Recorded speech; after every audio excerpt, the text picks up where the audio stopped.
going to show you how you can use a stability ball to teach you to let your hips go back. Because a lot of people have a tendency when they squat to push their knees forward as opposed to their hips back. So find yourself so your weight's on your heels, you can lift up your toes. Now you notice that I'm too short here. See how my knees are going forward? So I want to find a place where I'm far enough away, I'm pinching my shoulder blades back. I let my hips go back, squeeze my shoulder blades together. So this way I can really start squeezing my glutes, feeling my glutes, so I understand what it's like to put my hips back. Now, once you get comfortable with that, the next step would be to do a squat with something in front of you, like a ball. You can let your hips go back, use a counterbalance. What makes it even easier, but you'll feel your shoulder muscles a little more, is if you use a medicine ball. With a medicine ball, I have a counterbalance here. I can start off here. As my hips go back, I extend here. Now I'm like, oh yeah, I can really get my hips back. Because initially the balance will be tricky. Now the reason the balance is tricky is because most of the time those muscles are really tight. How do we address those tight muscles? Foam rolling. The more foam rolling you do, the easier this will be, and the more correctly you will work out. So, that was our squats. We're going to do those for 45 seconds, and then we'll have about a 30-second rest, or 45, anywhere between there. Next thing we're going to do is a bridge. And these are all foundational movements that we're doing, and we're going to build on all these movements in the next workout. But any workout program you ever do, these are foundational movements. These are essential. Doesn't matter what level you are, these are critical. If you have a strong foundation, that's how you prevent injury and also how you get results. So, for the bridging part, we're going to place ourselves. I want you to think about trying to get your shoulders down, pinch your shoulder blades together, brace your abdominals.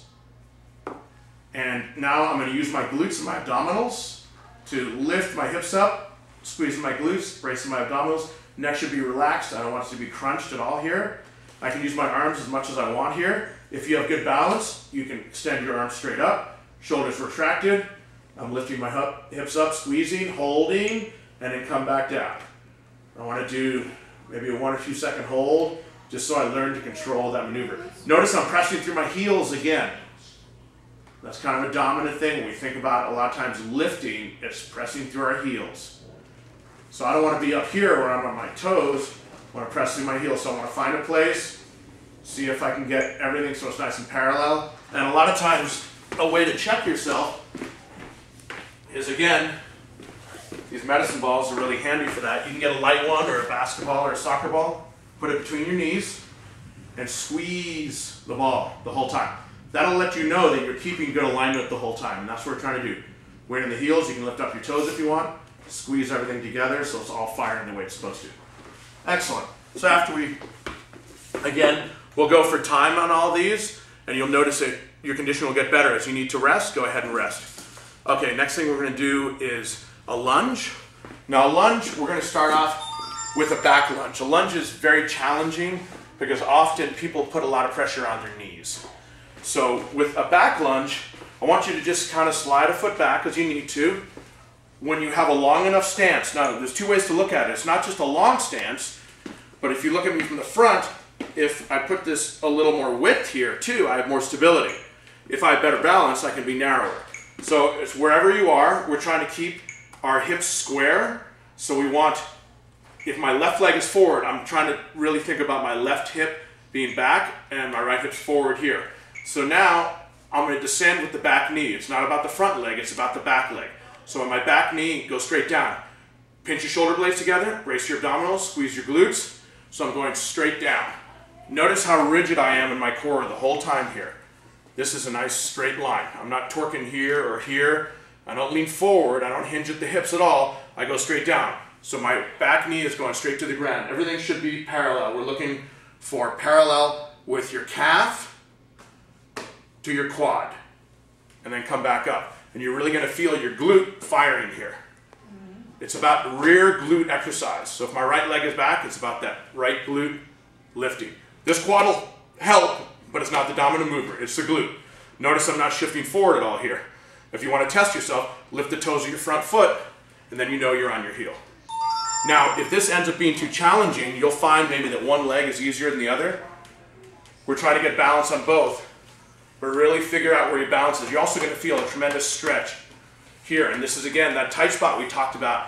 People with a lot of sedentary jobs, whether they're students, you know, whether they have a desk job for a living, this gets really tight, so that doesn't allow them to lunge properly. Now, to modify the lunge, we again will use this ball. Ball is tremendous in terms of teaching this modification. So, I get my front foot far enough out there. I find that place where I'm really pinching my shoulder blades together, squeezing them, still bracing the abdominals. Going down and again, I can practice lifting the toes of my front foot. So I'm equally weighted between the heel of my front foot and the ball of my back foot. Notice my back knee is going directly down. And then I keep the pressure on if I want to change sides. This is a little balancing. Just take your time. And again, if you're not ready for a full lunge, do a partial lunge. So when that feels easy and we want to go to a full lunge or a balanced lunge, you can get out here, really pinch your shoulder blades together, even go down just a little bit. The main thing is, see I'm not rocking forward at all? Everything is going directly down. There's no forward motion, it's a down motion. That's why we're doing more of a back lunge, because when people start doing a walking lunge, they tend to create that forward motion. Okay, next thing we're going to do is a plank. So all that stabilization we're talking about in our pelvis happens in all our abdominal area and our glutes. So to do a plank properly, I'm on my forearms here on my knees. I want to figure out what it is to arch and round. Arch and round. There's a neutral place in there, but exaggerate rounding just a little bit so you're really pulling your belly button to your spine. So you're vacuum sealing your abs to your spine. I'm really pulling them in. Now I'm going to extend my feet back here. So you notice I'm a little high right now. Now I'm going to tip my tailbone under. So if I have headlights in the front of my thighs, I'm going to point them forward. Notice I also press through my heels. I'm stretching my calves like crazy here because I want just as much weight on my own forearms as I do pressing through my heels. So you could come and stand on me right now. That's how stable I want to be. I also want to engage my lat muscles. So I'm not shrugging up into my neck. I'm using my lat muscles because that's the biggest muscle in my upper body. And now I just want to hold here. And again, we'll be holding for time, but if you can only hold for 15 seconds, take a break. Maybe you need to do a modified plank where you're here, you just come down. Again, you want to squeeze the glutes, brace the abdominals. I still feel it here, but I want to make sure I'm in alignment. That's the hardest thing, is getting in alignment. It's okay if you come up, feel a little bit, and then come down. Now that movement that we're activating in our pelvis is critical to every exercise that we do, just like we talked about in the squat. Bracing the abdominals. We want to do that in everything we do. That's how we protect our spine. Why is that so important? 85% of the adult population has some kind of back problem. And it's usually always in the lower back. And the reason is people haven't developed those muscles that you develop doing a plank. Wouldn't that be great to actually get rid of all that? Next thing we're going to do after a plank is a single leg balance. We're going to do 3 ways. Now, when we did the foam rolling, we practiced standing on one leg, and we did a little variation of that. Now see how this feels here. Notice that I'm staying on my left leg the whole time. So again, I'm going to go for 45 seconds here. So I'm going to go forward, side, and back. Again, forward, side, and back. So this right foot's not touching down. That's my goal. Now, if you swing it too far, you might throw yourself off balance. So remember, I have to brace here so I move with a controlled way. I don't want everything to go with it.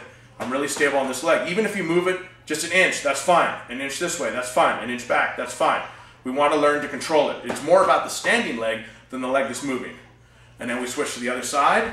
So you'll feel that standing leg, all those muscles working like crazy, but these are critical to developing our balance.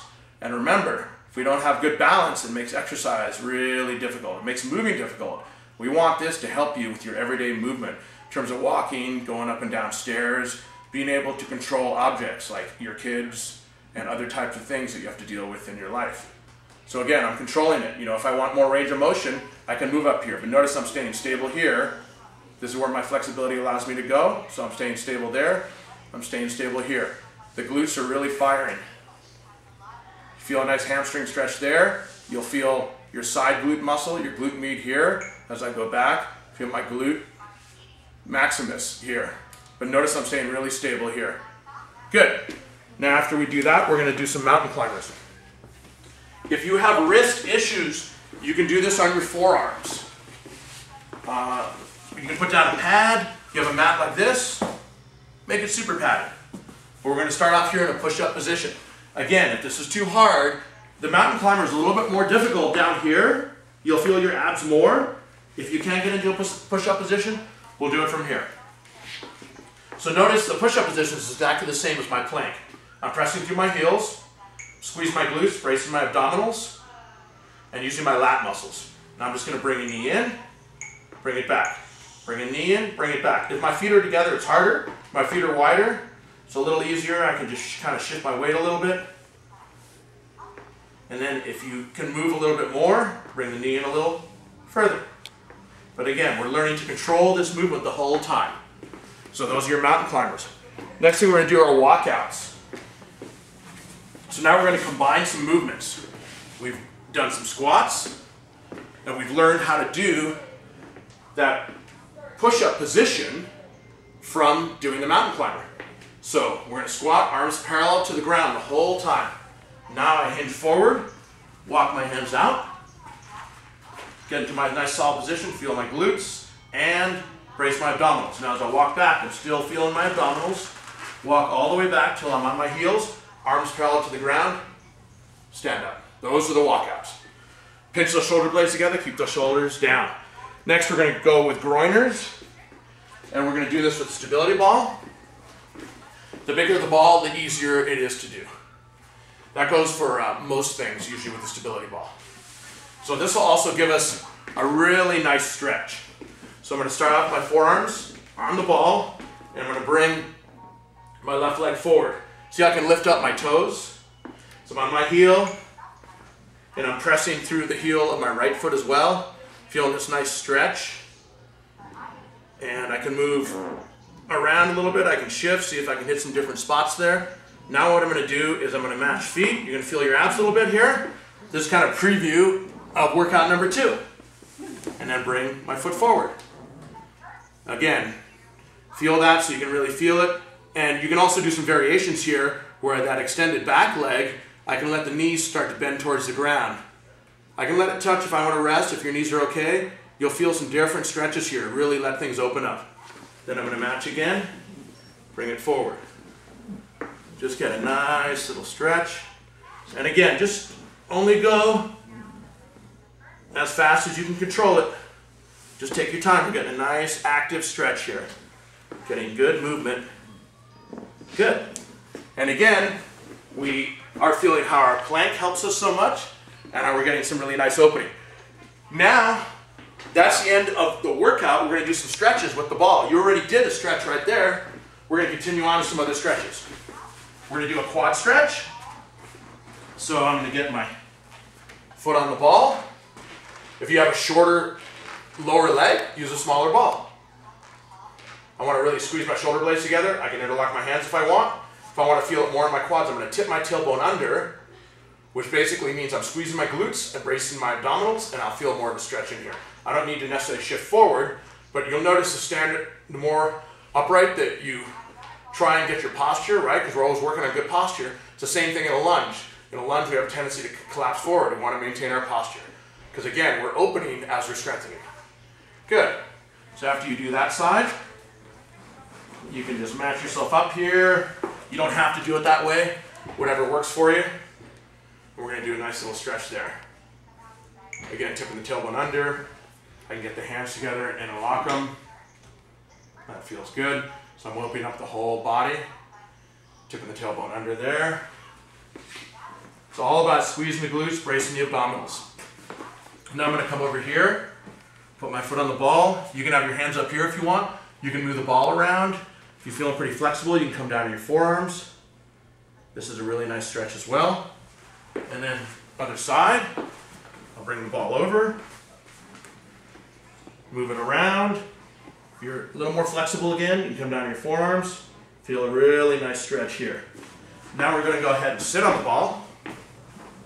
And we're going to do a hamstring stretch. Now if you're very flexible, you can get your feet together. It's a little bit more challenge.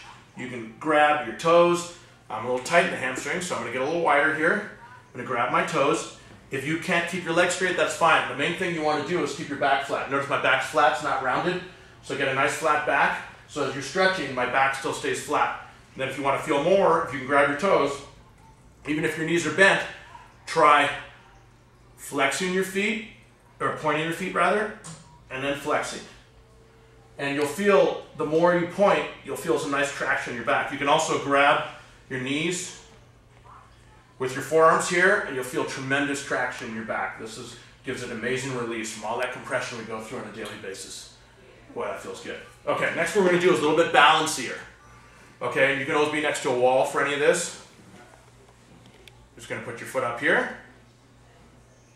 Boom. And I'm just reaching forward, trying to open up my hip. If this is too challenging for you, you can do this sitting on a chair. Any of the stuff that we do on a ball, you can do on a chair, which is fine.